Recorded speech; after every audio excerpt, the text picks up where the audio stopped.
Dobar dan, poštovane koleginice i kolege. Pratite prilog Muzika i online učenje. On je realizovan iz jasne potrebe da se zaposleni u oblasti prosvete upoznaju sa novim metodama u podučavanju, a koje se tiču e-učenja, učenja na daljinu i tome slično. Svi u prosveti su od marta meseca ove godine učenje na daljinu naime morali da primene kao jednu vrstu nužnosti. Na ovom mestu, odnosno u ovom prilogu, dobit ćete nove informacije i nova saznanja o tome šta se metodički menja u našem radu i koje strategije bi trebalo primeniti u realizaciji online nastave. Pa da počnemo. Oblast muzike i online učenja razmotrit ćemo u 3 segmenta. Prvi, uvodni, odnosit će se na nekakve osnovne definicije interneta, zatim World Wide Weba i odgovorit ćemo na pitanje šta internet i World Wide Web menjaju u polju obrazovanja. Sledeći segment, odnosno naš sledeći korak, bit će online učenje. Razmotrit ćemo određene definicije online učenja, razmotrit ćemo prednosti i mane ovog načina podučavanja i učenja i razmotrit ćemo zašto je kombinovano učenje, odnosno blended learning, možda najbolji način da se primeni online učenje, ali da se umeša i neka vrsta klasičnog podučavanja. Konačno, naš treći segment ovog priloga biće muzika i online učenje.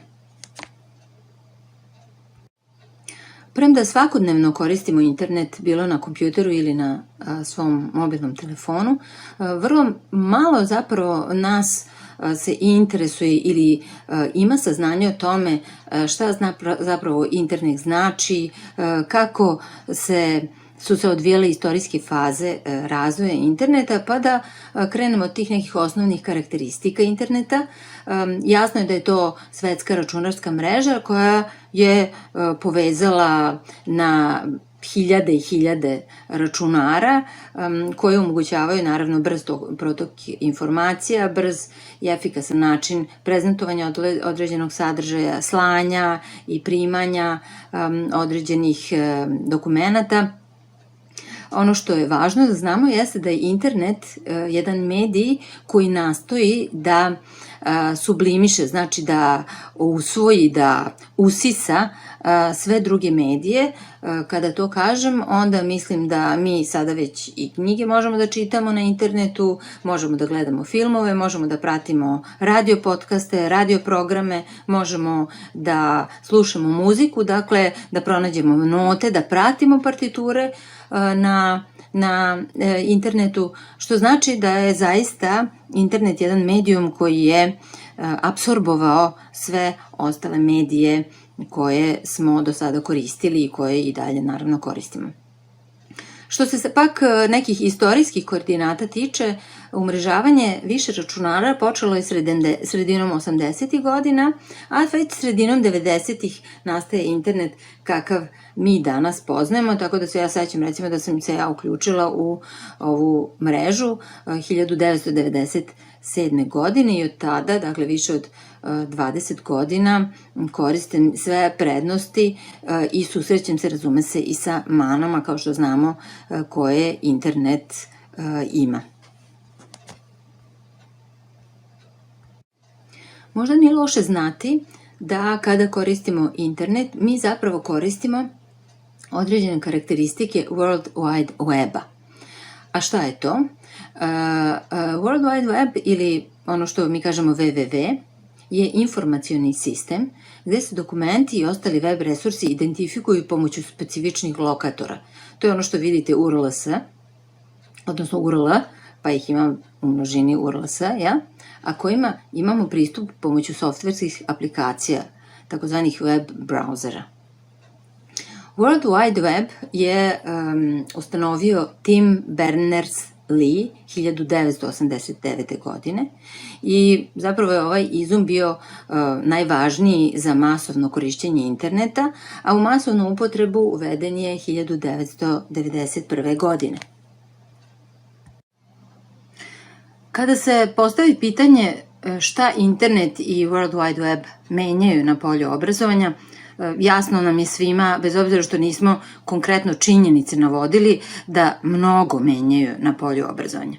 Ali ja ću sad pomenuti nekoliko teza koje nepobitno pokazuju određene, da tako kažem, prednosti koje internet i World Wide Web pružaju i omogućavaju u sve boljem i sve dostupnijem obrazovanju.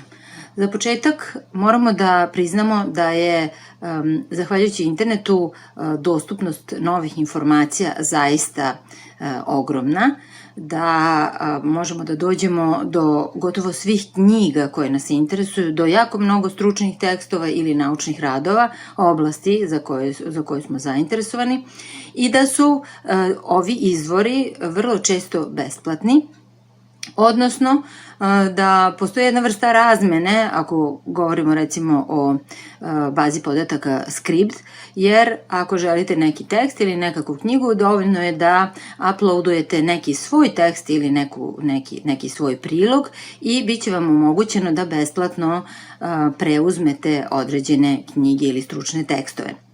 Razume se, postoje i knjige na internetu koje moraju da se plate, ali onaj ko želi i ko stvarno hoće, može na različite načine i kroz različite baze podataka da dođe do onoga što ga interesuje. Pored dostupnosti novih informacija, vrlo je važno istaći da, zahvaljujući internetu i mogućnostima i informacijama koje možemo da pratimo na njemu, imamo mogućnost komparacije metoda učenja koju do sad nismo imali do te mere. Do sada smo mogli da razmatramo ili da posmatramo kako naše kolege rade, kako se radi u nekoj drugoj školi, ako odemo na određeni seminar. Međutim, internet nam sad pruža mogućnost da posmatramo kako drugi predaju, da pratimo određene kurseve, da pratimo određene tutoriale i da, razume se, upoređujemo neke svoje metode u podučavanju sa nečim drugim metodama i da možda na taj način nivelišemo neke svoje možda propuste, poboljšavamo sopstveni rad i tome slično.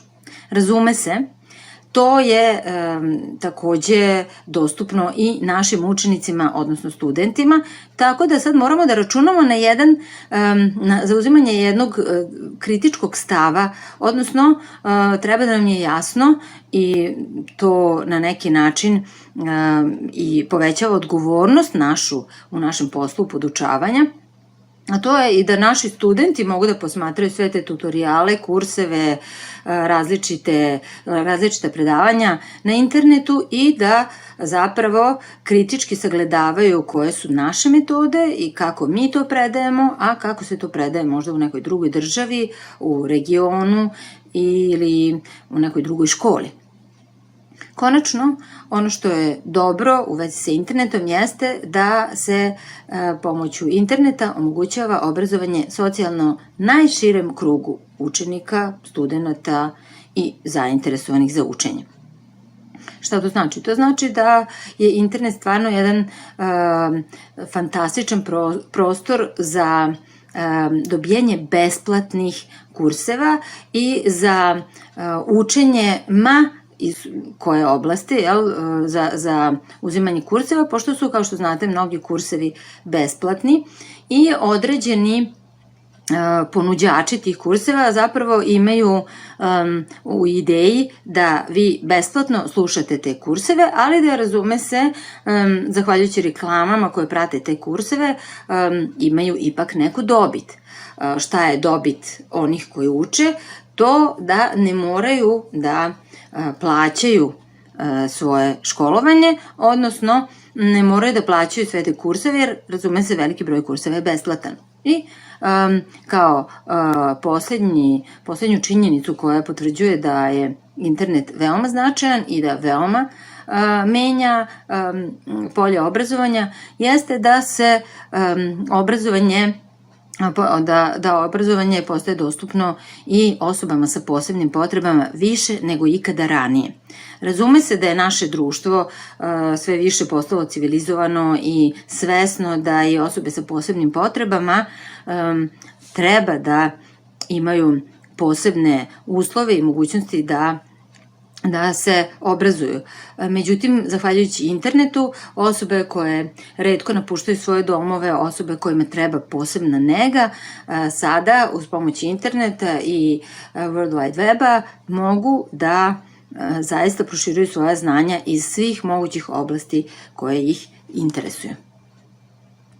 Hajde da se sad pozabavimo terminima, jer smo bili do sada primoreni zapravo da bez ikakvog podučavanja uronimo u online nastavu, a da zapravo nismo raščistili ni određene razlike, odnosno nismo možda ni svesni određene razlike u pojedinim terminima koje smo do sada koristili. Dakle, kada je reč o elektronskom učenju, ili engleski e-learning, ili kod nas e-učenje, treba da imamo u vidu da ovako učenje može biti formalno i neformalno. Formalno razume se ono koje je vezano za određenu ustanovu, za određeni nivo učenja osnovne škole, srednje škole, fakulteta i tome slično. I neformalno, a to je ono koje privatno neko nudi, to je ono koje ne ulazi u nekakav državni sistem kurikuluma, a ipak je veoma važna karika u podučavanju i u generalno obrazovanju nekog prostora, regije, države. E-učenje je dakle elektronsko učenje gde se nastavni sadržaj ili aktivnosti u učenju isporučuju uz pomoć elektronskih tehnologija. Zašto je važno da upamtite ovu definiciju? Zato što elektronsko učenje podrazumeva dakle da se nastavni sadržaj ili aktivnosti u učenju isporučuju pomoću elektronskih tehnologija, što znači da vi i kada koristite neki CD ili nešto sa YouTube-a, neki muzički primer, da biste objasnili nešto iz, recimo, istorije muzike ili iz kontrapunkta, možda je vaše predavanje uživo u učionici, ali elektronsko učenje podrazumeva da vi koristite i neke elemente, a to ne znači da ste vi onda obavezno u nekom prostoru učenja na daljinu, odnosno online učenja. Sad, vi na slajdu vidite da ima jako mnogo sad tih termina, odnosno tih sintagmi koje se koriste u okviru elektronskog učenja. Ja ću navesti, dakle, elektronsko učenje, pa onda se u literaturi sreće web utemeljeno učenje, web utemeljena nastava, vežbanje utemeljeno na internetu ili takozvano raspodeljeno učenje, odnosno distribute learning, pa onda napredno raspodeljeno učenje, učenje na daljinu, kao što vidite, jedno od vidova elektronskog učenja ili distance learning. Koristi se sintagma i online učenje, a u poslednje vreme sve više se koristi i sintagma mobilno učenje, mobile learning. A šta to zapravo znači? Pa to je jedna vrsta učenja na daljinu. Međutim, zašto je mobilno? Zašto nije onda učenje na daljinu? Zato što se pod učenjem na daljinu obično zamišlja korišćenje kompjutera ispred kojeg neko ko podučava, odnosno neko ko uči sedi i na taj način ostvaraju komunikaciju sa onim koji podučava, odnosno sa svojim učenicima, ako je to s druge strane, i nekako smo fiksirani. Dok to sve radimo, ne džogiramo, ne trčimo, ne radimo još neki posao. A pod mobilnim učenjem se zapravo upravo podrazumeva da vi budete u pokretu, a to nam omogućava, razume se, mobilni telefon i danas sve više ljudi, ne znam, džogiraju, a slušaju neki, recimo, ako hoće nekakvu vrstu obrazovne zabave, onda slušaju neki obrazovni radio podcast ili slušaju jednostavno predavanje koje je snimljeno samo audio, a ne i video, i za to vreme, ne znam, putuju ili džogiraju ili voze bicikl i tome slično. Dakle, to je mobilno učenje. Sada da vidimo šta uključuje učenje na daljinu, odnosno engleski distance learning ili online learning.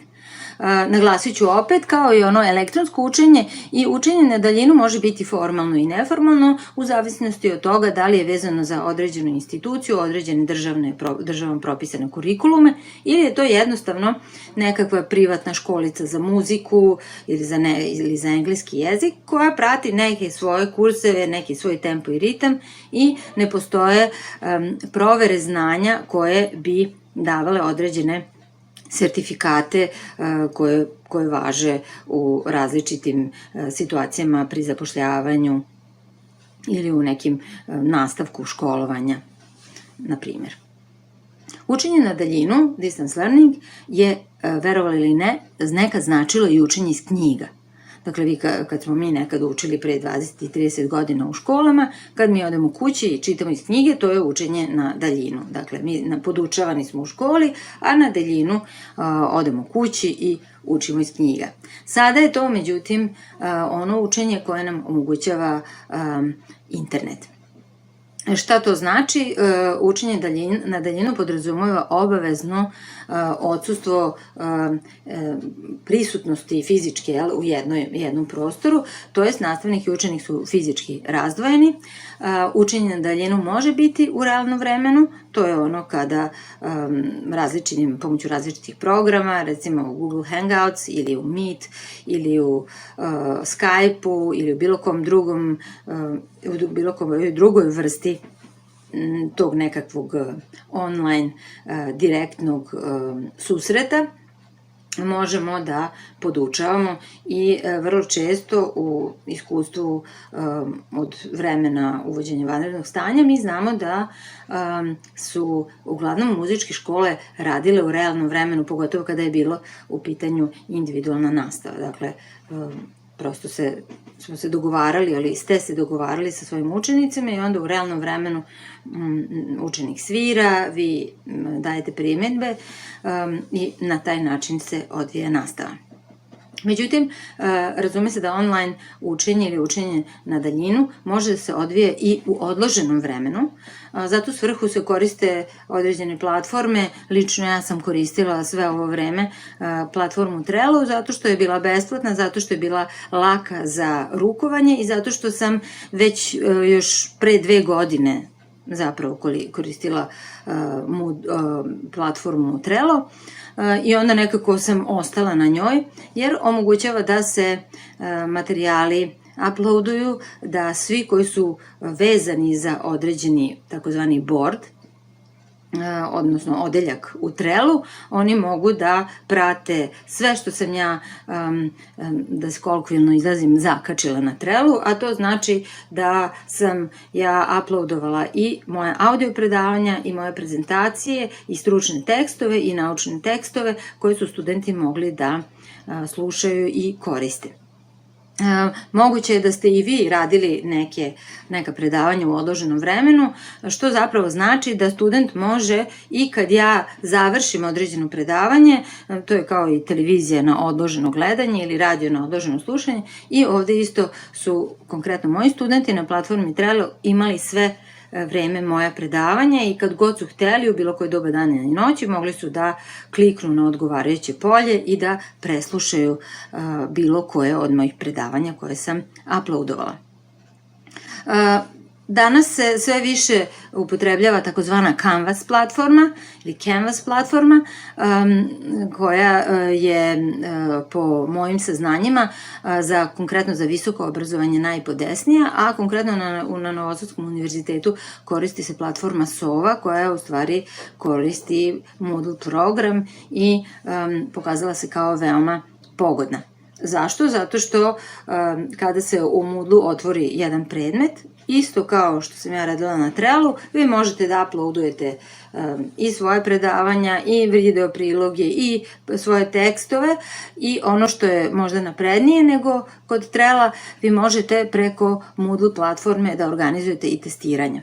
Testiranje online je dozvoljeno sve dok nije test završnog ispita, dakle dok se ne radi o završnom ispitu, jer završni ispiti po našem zakonu o visokom obrazovanju nisu dozvoljeni van ustanove u kojoj se studiranje vrši, što znači da smo mi bili obavezni da držimo sve ispite uživo, dok su predispitne obaveze mogle da se urade i online.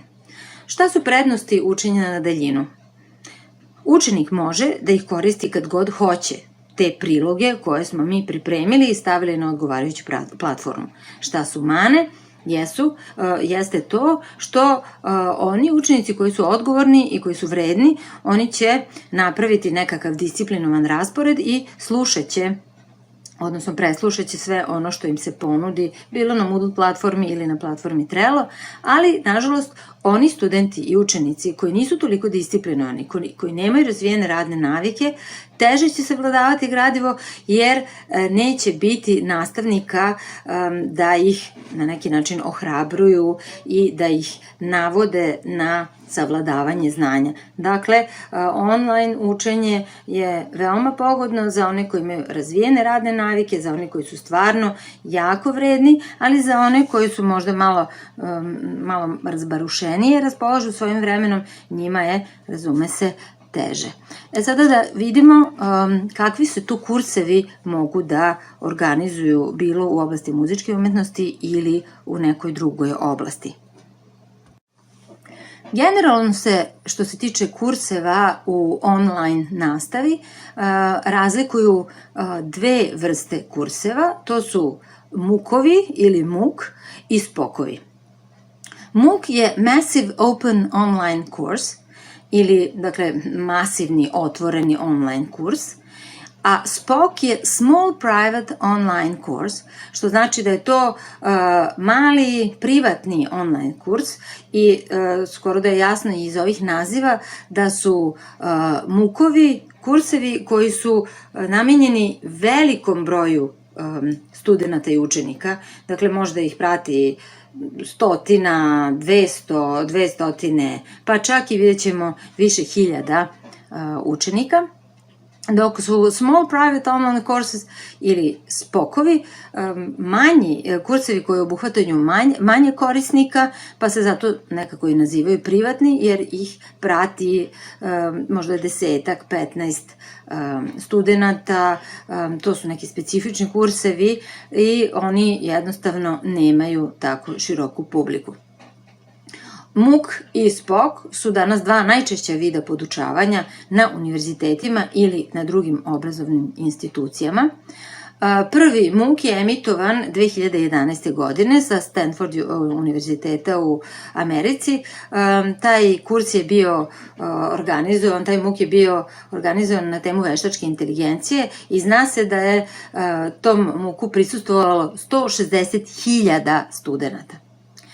MOOC je, dakle, skraćenica za velike otvorene online kurseva, a najpoznatije baze su udemy.com, udacity.com, koji je, recimo, specijalizovan za tehničke struke, i coursera.com, koja je veoma jedan sajt koji nudi zaista široku paletu tih MOOC-ova, dakle, tih masivnih kurseva koje može da prati veoma veliki broj ljudi. Sa druge strane, SPOC je skraćenica, kao što sam rekla, za te kurseve koji posećuju manji broj učenika ili studenta. To bi moglo da bude jedna verzija MOOC-a, ali koristi se za neke specifične module ili smerove na fakultetima, tako da ja sam sigurna, recimo, da bi za potrebe muzikologije ili muzičke pedagogije na Akademiji umetnosti, na primjer, mogli da se stvaraju SPOC-ovi, jer je broj studenta tu ne prelazi 20-ak, što znači da je dovoljno i da zapravo se radi o malim kursevima. Istraživanja govore u prilog tome da će oni univerziteti koji su u malo boljem finansijskom položaju ponuditi u budućnosti brojne sadržaje, ne samo kroz MOOC-ove, već i kroz SPOC-ove. Hajde da sada vidimo kako izgleda jedan MOOC na internetu. Ja sam odabrala da pokažem udemy.com, dakle jedan MOOC koji je, razume se, mora da se plati, ali vidjet ćete da to nisu ne znam nija kakve visoke sume, jer kada se radi MOOC, računa se sa ogromnim brojem poseta, a ogromni broj poseta puta recimo 10 ili $20 rezultira zaista dobrim finansijskim prihodom.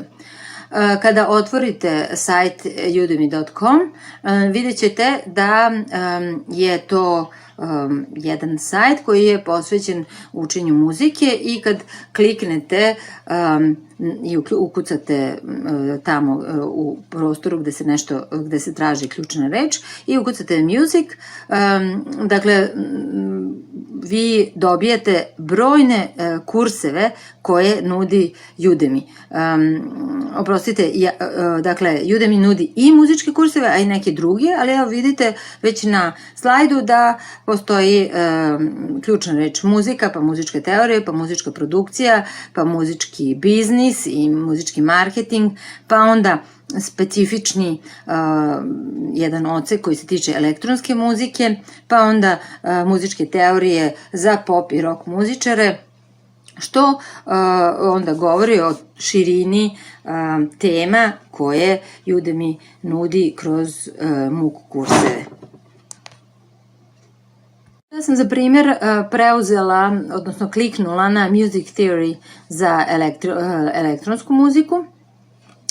Vidite da postoji muzička teorija generalna na ovom slajdu, ima dakle taj neki prvi nivo, a imate i drugi nivo i evo kad pogledate koja je cena, $12 ili $11.99 i za taj novac vi zaista dobijete dosta obiman set predavanja, što znači, razume se da oni ne idu na visoku cenu na Udemy-u, ali zato računaju na ozbiljnu posetu. Nakon što smo videli kako to izgleda u praksi, uključiti se na određeni MOOC, a ja vam toplo preporučujem udemy.com, možemo da pogledamo sad kako sprovesti kvalitetno online učenje, odnosno ako smo u mogućnosti da biramo kako i koju opciju da odaberemo, a koja će biti najučinkovitija što se tiče rezultata naših učenika. Pa mnogi izvori tvrde da je najbolji način rada sa učenicima, razume se kada nismo primorani zbog pandemije da radimo isključivo online, jeste takozvano blended learning ili kombinovano učenje. I ono, razume se, može da bude formalno i neformalno, a predstavlja učenje u kojem se nastava u klasičnoj učionici kombinuje sa online nastavom ili bilo kojim drugim sadržajem u kojem se koriste elektronske tehnologije. Mnogi tvrde da je blended learning idealna kombinacija, dakle, odnosno idealna kombinacija učenja online i učenja u učionici, posebno za one koji nisu tako, da tako kažem, samodisciplinovani, nisu tako vredni kao oni koje obično nazivamo štreberima. Tako da na ovaj način mi omogućavamo našim učenicima da nas i uživo konsultuju, da nas i uživo slušaju, ali isto tako nudimo i online sadržaje koji će im pomoći u savladavanju gradiva. U kombinovanom, takozvanom blended learning, razume se, postoje različiti modeli podučavanja. Ja sam iznela ovde 4 ključne ili možda 4 osnovna, a to su model dopune koji podrazumeva da nastavnik predaje u učionici, ali da preporučuje i savetuje učenicima različite online aktivnosti ili različite sajtove, odnosno materijale koje nudi učenicima online. Drugi model je model delimične zamene. Umesto tradicionalnih metoda podučavanja licem u lice, samo odabrane lekcije pripremaju se u online verziji i koliko sad čitam u novinama, Mladen Šačević upravo ima ovaj model u vidu kada govori da će deca, koliko se sećam, 3 nedelje ići u školu, pa onda 1 nedelju neće ići u školu. To bi moglo da se nazove modelom delimične zamene. To je, razume se, treći model u kojem je dominantan online način podučavanja. On podrazumeva online materijale koje učenici koriste vlastitim tempom, dakle nije u vremenu, nego može i na odloženo slušanje, odnosno gledanje.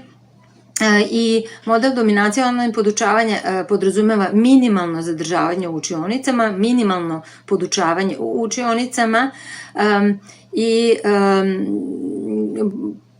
pomoć se podrazumeva oči u oči sa nastavnikom, dakle postoje kontakti sa nastavnikom, ali su oni češći online nego offline uživo. Četvrti model se obično naziva i model samoposluživanja. Učenici mogu da odaberu između korišćenja online ili offline prezentacije sadržaja i takođe mogu da biraju da li će imati kontakte sa nastavnikom uživo ili će imati kontakte sa nastavnicima online, dakle preko nekog od programa Skype-a, Zooma i tome slično. Jasno je da ovaj poslednji model najviše zavisi od finansijskog stanja institucije, odnosno da će institucije koje raspoložu sa više finansija moći da ponude ovakav vid samoposluživanja, dok će najverovatnije kod nas vladati još neko vreme, ako bude pandemija još uvijek bila tako snažna, da će kod nas vladati model delimične zamene. Evo još malo primjera iz prakse. Meni se naročito dopao sajt academy.musico ili jednostavno unesete muziko sa C i dobijete jedan sajt koji zaista nudi veoma široku paletu muzičkih kurseva, ali ono što je još dobro jeste da imate period koji je besplatan, dakle onaj free trial, gde možete da pristupite i da koristite određene sadržaje besplatno. Dalje možete da komunicirate sa nekim ko je prosto prisutan na chatu. Takođe, ovo je sajt koji je idealan i za učenike, ali i za nastavnike, zato što postoji mogućnost savetovanja nastavnika, razgovora, diskusije oko toga koja je metodologija ili način i koje su strategije predavanja, tako da je vrlo korisna i za učenike i za nastavnike. Na sajtu Muziko mogu da se uče umetnička muzika i popularne pesme, mogu da se uče različiti instrumenti, metode izvođenja omogućavaju da se onog momenta kada se savlada notni tekst da on odmah dobija drugu boju. Takođe može da se vežbaju različiti muzički parametri, recimo naglasak je na vežbanju ili isključivo melodije ili se daju vežbe za ritam, određene kompozicije, dinamika, agogika. A ono što sam već i naglasila jeste da je moguće imati online kontakt sa nekim ko je trenutno dežuran i takođe je moguće organizacija i privatnih lekcija. Još jedan sajt koji bih toplo preporučila, naročito za decu nižeg uzrasta, dakle oni koji tek počinju da uče muziku, jeste edukativno-zabavni sajt za decu orkestra San Francisco Symphony. Moram da kažem da svi svetski orkestri, recimo i u New Yorku, New York Philharmonic, a i ova San Francisco Symphony, rade mnogo na izgradnji publike, takozvani audience development, tako što njihovi sajtovi obavezno imaju odeljak za decu, pa se deca od malih nogu navikavaju da vide logo tog nekog simfonijskog orkestra i onda su oni, management tog orkestra je uveren da će ta deca kad odrastu i dolaziti na koncerte simfonijske muzike. Ja ću da dam jedan primer ovakvog sajta, to je taj San Francisco Symphony. Preporučila bih da se taj sajt istraži, premda je to sajt koji treba da koriste paralelno i nastavnik i učenik, odnosno roditelj i učenik. On nudi izvanredne mogućnosti učenja instrumenta, pa različitih kvizova, kako zvuči horna, da se klikne na to koji zvuk odgovara horni, da se spoji zvuk sa instrumentom. Omogućava da se pišu najjednostavnije, klikom miša da se pišu najjednostavnije melodije, da se definiše njihova brzina, da se definiše njihova dinamika, agogika. Dakle, sve vrlo interesantne, a vrlo jednostavne naredbe koje omogućavaju da deca steknu samopouzdanje i u pisanju muzike i u savladavanju određenih muzičkih parametara, a što je najzanimljivije, postoji i jedan odeljak koji je posvećen malim dirigentima i prosto se na osnovu jednostavnih crteža pokazuju pokreti koje mora dirigent da izvede da bi dobio odgovarajuću muziku, pa se onda i pušta ta muzika i pokazuje se vizualno kako treba dirigovati. Dakle, jedan zaista koristan sajt za one koji su malo mlađeg uzrasta. Evo jednog sajta koji je naročito pogodan za vežbe iz solfeđa. Način na koji se na ovom sajtu radi, ko je zainteresovan može da ga malo istraži, pokazuje široku paletu metoda kako vežbati odgovarajuće vežbe iz solfeđa, parametre koji su vezane za melodiju, ritam ili neke druge, čak i naravno agogiku, bez obzira što je u pitanju solfeđo, mi znamo da je neophodno paziti na sve ove muzičke parametre. Takođe, postoje zanimljive vežbe i za dvoglasne melodije, za troglasje i ko želi, kažem, ima mogućnost da istraži i ovaj sajt.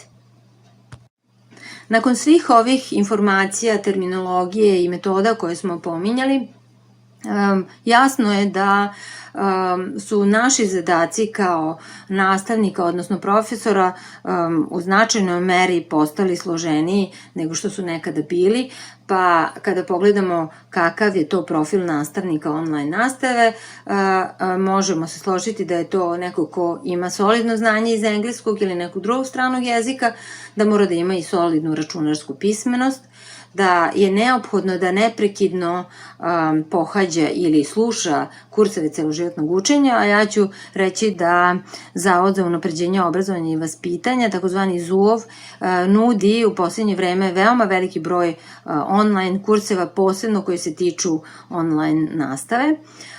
Ono što, razume se, podrazumeva profil nastavnika, dobrog i sposobnog i uspešnog nastavnika online nastave, jeste jedna vrsta pojačane znatiželje i razume se transdisciplinarna znanja, jer sada smo shvatili da, iako smo eksperti u oblasti muzičke umetnosti, mi moramo da jednostavno savladamo i neka druga znanja iz oblasti računarske pismenosti, da, evo vidite, i da se služimo sa stranim jezikom, da bismo prosto opstali u online okruženju.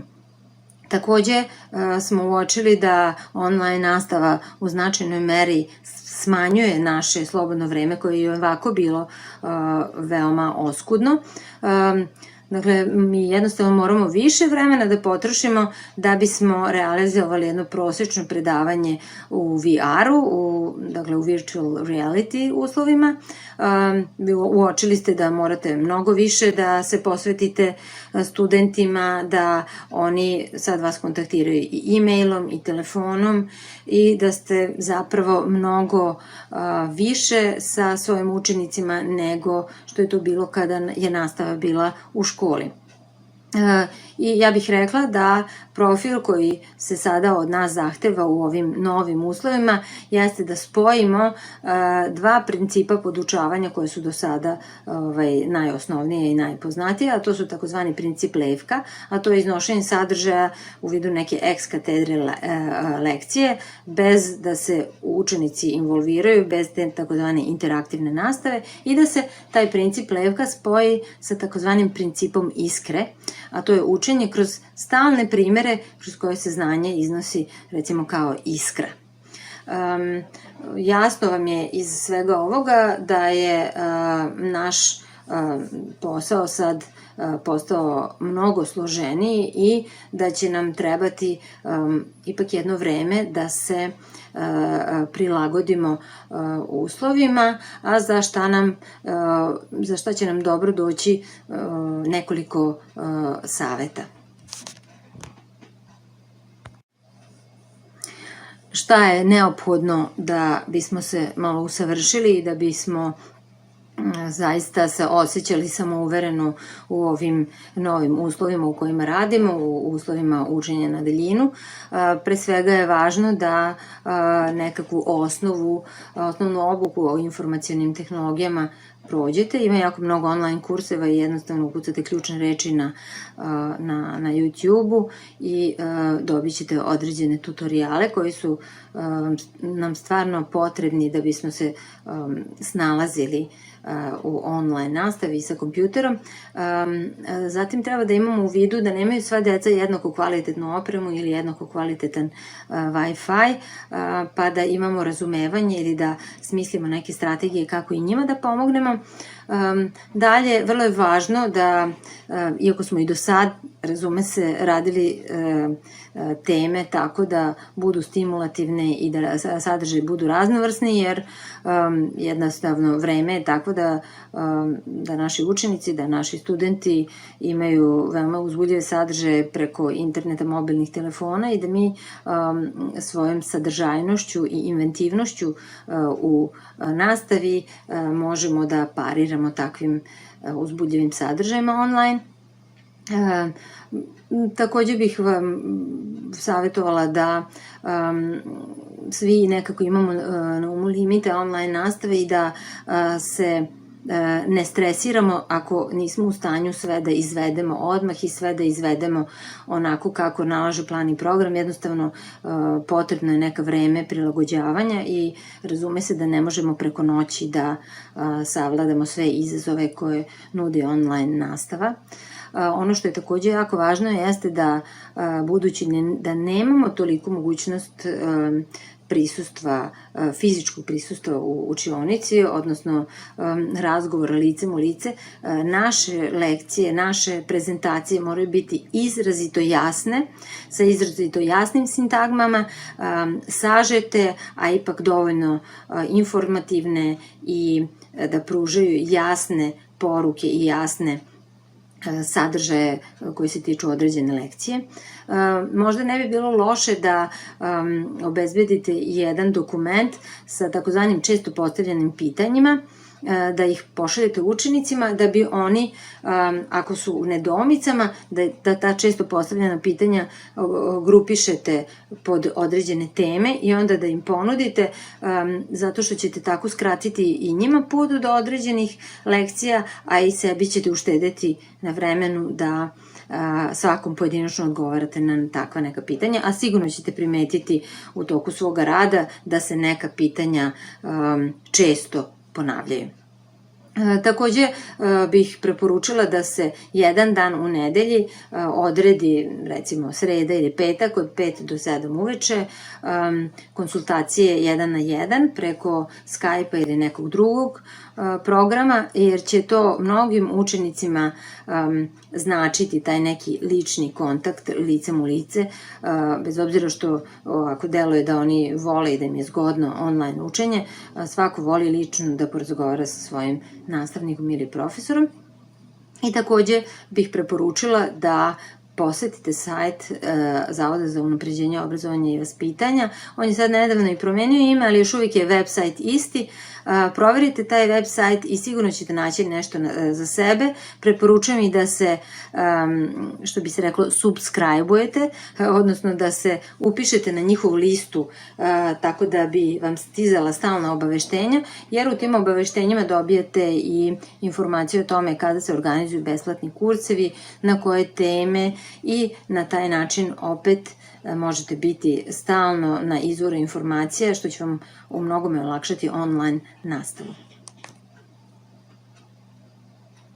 I konačno da vam dam jedan praktični savjet kako da napravite video kao što je ovaj koji ste sada preslušali i usput gledali prezentaciju.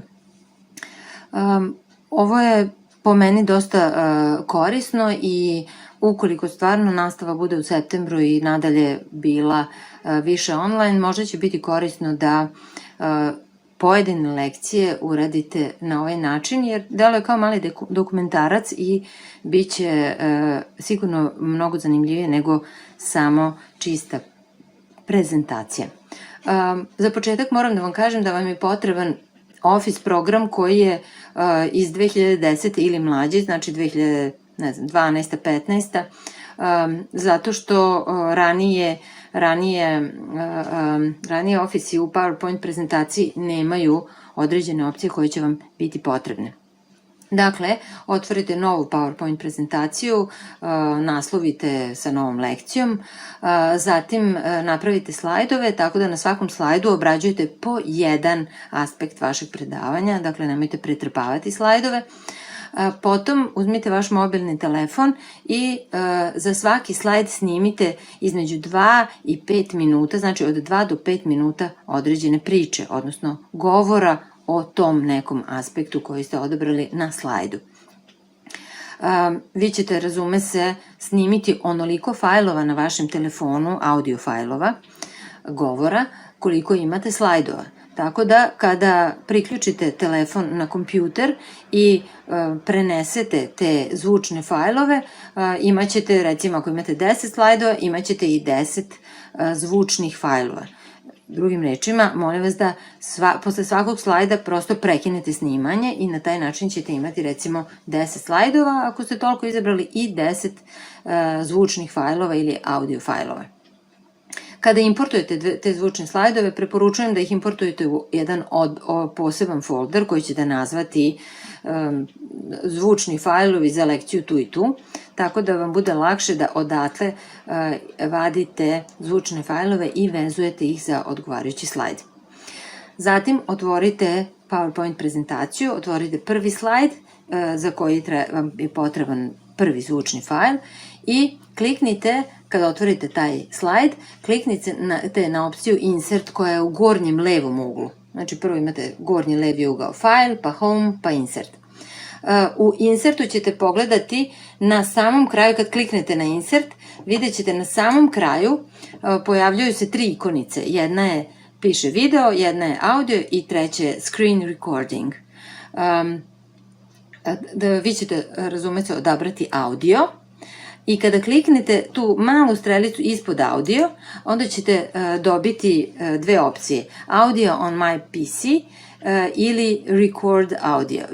Vi se odlučite na audio on my PC i kad kliknete na tu opciju, onda ćete dobiti mogućnost da importujete, dakle uvezete na taj slajd zvučni fajl koji ste stavili u određeni folder na vašem kompjuteru. Razume se, prvi slajd ćete vezati za prvi zvučni primer, drugi za drugi, treći za treći i kada importujete na svaki slajd po jedan zvučni fajl, nije loše da ih prekontrolišete samo na početku da vidite da li niste nešto pogrešili, da niste zamenili neki zvučni fajl. Dakle, potrebno je da svaki slajd, odnosno sadržaj slajda, odgovara onome što govorite u zvučnom fajlu. Kad sve to uradite, onda treba da sačuvate celu tu PowerPoint prezentaciju, ali pazite, kada treba da se sad izrazim engleski, sejvujete tu PowerPoint prezentaciju, onda idete na file u gornjem levom uglu, ali pazite, nećete kazati save, nego ćete kazati export. To je opcija malo ispod save. Ta opcija export, kad kliknete na nju, ona se račva u nekoliko mogućnosti, a vi ćete tražiti da vam napravi make MP4 video. Kada to kliknete, treba jedno izvesno vreme da se taj video konvertuje, odnosno da se od PowerPoint prezentacije napravi ovakav jedan video kao ovaj što sam vam ja napravila.